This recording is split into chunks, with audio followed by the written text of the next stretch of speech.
The following video is filmed in a controlled environment. All firearms are clear and safe. No live ammunition is present during filming.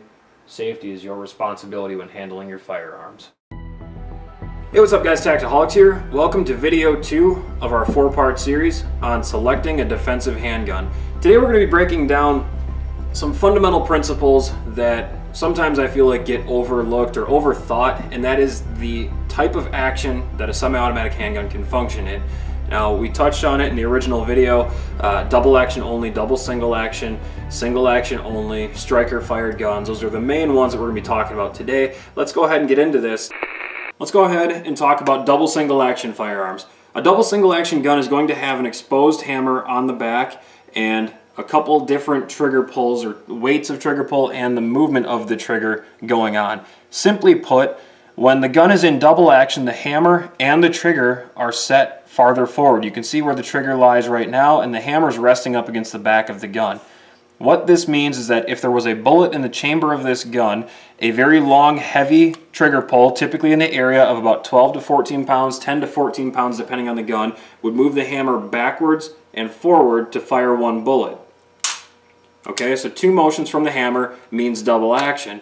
Now, anytime you rack this slide, either by hand or after firing a bullet and the semi-automatic gun cycles the slide itself, you can see the hammer is locked farther back and the trigger is set much farther back. This is single action. What single action gives you is typically in the area on a combat handgun of about 4 to 5 pound trigger pull, 4 to 4.5 pounds of pressure to move that trigger in a very short manner.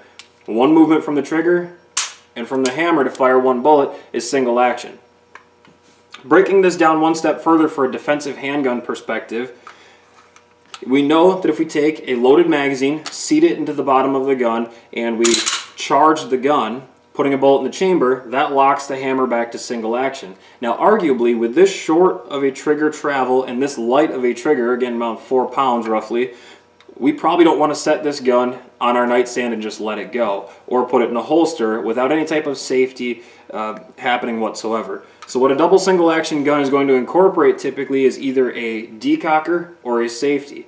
What a decocker does is allows you to, once you have your loaded magazine and a round in the chamber single action, you can use that decocker to release the hammer forward and that trigger back into double action without shooting the bullet that's in the chamber. So there's still, hypothetically, there would still be a round in the chamber, and you're relying on that 10 to 12 pound, 10 to 14 pound double action trigger press as a form of a safety. Arguably, it takes a lot more intent to break a 12 pound trigger than it would a 4 pound trigger. So again, using good trigger finger discipline and that very long heavy throw of double action, this is what makes these guns a safe, puts them in a safe condition to carry. The difference between a decocker and a safety is immediately once dropping that hammer, I'll go ahead and do it again, immediately once dropping the hammer forward and decocking that gun to double action, the decocker lever springs back up, always giving you a live trigger, whereas a safety would drop the hammer in the same fashion, but safeties either impede the function of the slide and or the trigger at the same time and need to be turned off to make the gun ready to shoot. A decocker simply decocks the hammer to double action and releases itself, giving you a live trigger right away, so you don't have to remember to turn anything off. I greatly prefer decockers over safeties. It's my personal preference on a double single action gun, but they're all things to consider. There are plenty of people out there that will say having an actual safety to prevent the slide or the trigger from moving in some way is the way to go. Again, it comes back to that mental comfort that we're honing in on through this entire series. Talking real quick about double action only guns. We unfortunately don't have a double action only gun in front of us here today, but we can use the SIG 229 as an example. So double action only means the same thing when you're talking about double action. It's still making 2 motions from the hammer to fire 1 bullet, so that doesn't change, but what the double single action gun has is an exposed hammer. On something like a double action only gun, the hammer would be bobbed off, so you'd still see a hammer moving inside the gun as you're shooting. It'd be moving back and forth, identical to this one, but regardless of cycling the gun by hand or shooting a bullet and letting the gun cycle itself, on a double action only gun, you would continuously be coming back to that very long, relatively heavy trigger press to fire each bullet. Now, one of the benefits to a double action only gun is that you're gaining consistency. Consistency is an incredibly critical thing to consider when selecting an action type of a handgun, really for any purpose, but ultimately for self-defense. And if you look at the double single action guns, as I mentioned before, double single action ranges from 10 to 12 pounds, let's just call it 12 pounds, middle of the road for double action trigger press. Whereas your single action, which would be all your subsequent shots after the first bullet comes out of the gun, you're looking at 4 to 4.5 pounds. That's 7.5, 8 pounds worth of difference from one trigger press to the next. Not only is the pressure of the trigger different, but also the length of travel of the trigger. So there's a lot of inconsistencies here, and they can become very challenging and take quite a bit of time to become very proficient and very comfortable with a double single action gun.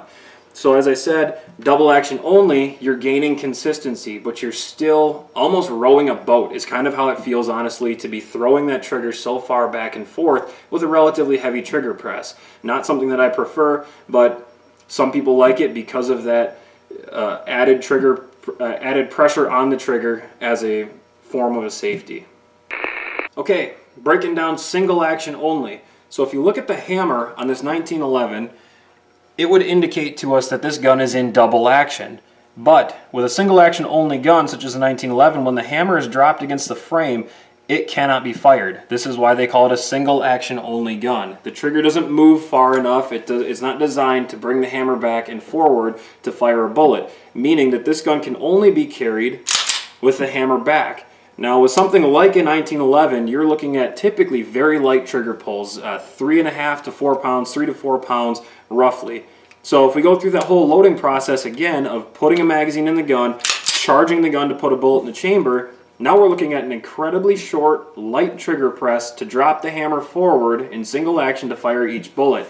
This is imperative that you not only incorporate external safeties on the gun, but also that you as the user make use of those safeties.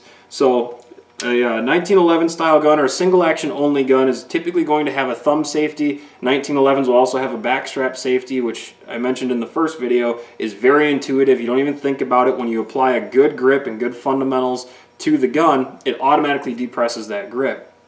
But even having to press the backstrap grip on the back of the gun, if I leave the thumb safety on, the trigger cannot be pressed. You can't shoot the gun. Conversely, if I sweep that thumb safety down and off on the 1911, but I get some kind of a poor grip such as this, and I'm not depressing that backstrap safety, the gun still won't fire. So both of these things need to be in play to get a gun like this, a single action only gun, to shoot. So you are maintaining that same consistency that I talked about with the double action only, but now you have some external bells and whistles to worry about, and remember to always engage and disengage at the appropriate times. So still a little bit of inconsistency, a little bit of fat that we can trim out of the equation. Let's go ahead and see what we got next. So we're arriving at the end of this discussion with the modern striker-fired platform. So a striker-fired gun, as you can see, has no exposed hammer on the back, no bobbed hammer or nothing. Essentially what a striker-fire mechanism does is it takes the hammer and all that action sequence and it redesigns it internally inside the gun. One of the benefits to designing a striker-fired handgun is that they give you a middle-of-the-road trigger press. So we know that double action is 10 to 14 pounds, single action is 4 pounds. Most striker-fired triggers are going to come in around the 5.5 to 6 or 6.5 pound range every single time you press the trigger. Hyper-consistent trigger press and muscle memory out of these guns. The trigger's always moving the same amount of space, it's always the same weight, and they come with a variety of safeties. Most striker-fired guns are going to have 2 to 3 internal safeties so that if you bang the back of the slide or you drop the gun or something, it will not shoot the bullet that's chambered in the gun.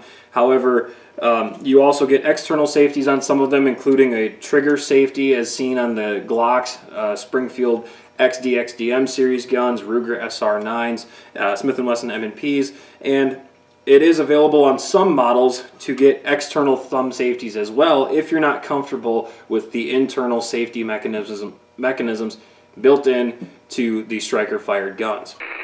Well, there it is, guys. A real quick rundown of semi-automatic action types. You have a variety of different actions to choose from, as well as a good variety of safeties, both internal and external. So as we've said before, this is a defensive handgun selection series of videos here. It is imperative that you not only understand how to work your gun safely, but you condition yourself and you train to work that gun in an efficient manner. I think personally, it takes a lot less time to get to a high level of proficiency with something like a striker fired gun than it would with a double single action gun.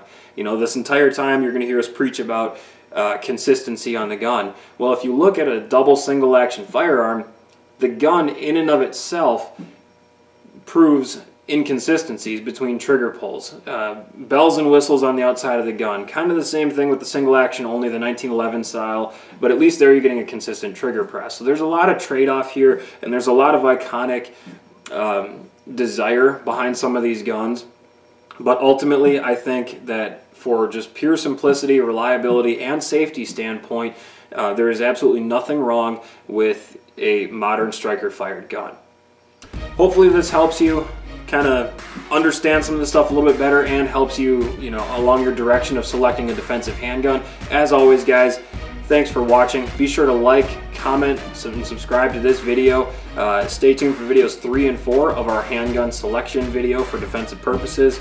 And we'll see you next time, because we never quit.